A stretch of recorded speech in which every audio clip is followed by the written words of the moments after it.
Hello, Brad. Chris, I have to be honest, it was not my intention to spend much time on the Starship launch that occurred last night, but I learned so many fun things that I thought we've got to take a deeper dive into. You did tell us it was coming. Okay, so first of all, it was the 11th flight. By all means, it was successful. They accomplished all of their major objectives. Okay. One of which was, for the first time, the rocket has two stages. There's the main booster stage and then there's Starship itself. Okay.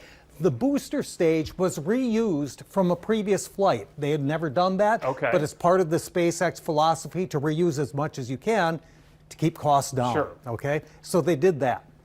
And by the way, I should also mention that this is the last time we'll see that main stage. They're going to redevelop it for 12, which is coming up. Okay. They also did this demonstration of payload deployment of 8 simulated Starlink satellites. So essentially, they're all stacked up here. They lower down, and they're pushed out this little opening into space. Okay. Now, that's what this is. That's the Starlink. Okay. Now, you may remember they did this with only 4 on the previous flight, and I mentioned there's gears and chains, and it's very archaic looking inside a rocket ship. But I have to say, they really perfected it, where a lot of the jerkiness has been eliminated. It was a nice, smooth, coordinated deployment. Okay. All right. Okay, so that was interesting.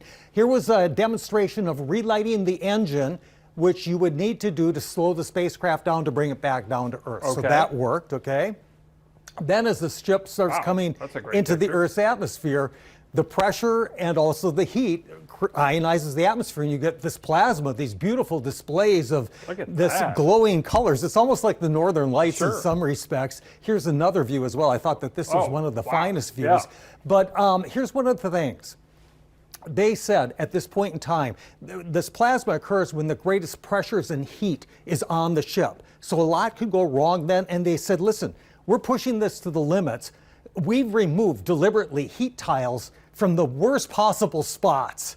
And they were just testing it because this is a possibility of something that could happen. The ship survived flawlessly, where there were no tiles. It was just the bare metal, and it survived entry. Okay. They also did this banking turn test, which would be needed to return to the launch site in the future. That was successful. And then, of course, they just stood it vertically and just lowered it right down into the Indian Ocean. So again, it was flawless this time. But here were some of the things I learned that I thought this is really interesting. Starship one day will provide point-to-point Earth travel. A 20-hour air flight can be reduced to under an hour. Think about I'm sorry, what? Yeah, you can go halfway around the world in under an hour. Okay. So think about if you need to move cargo or military applications or something, there's a lot there.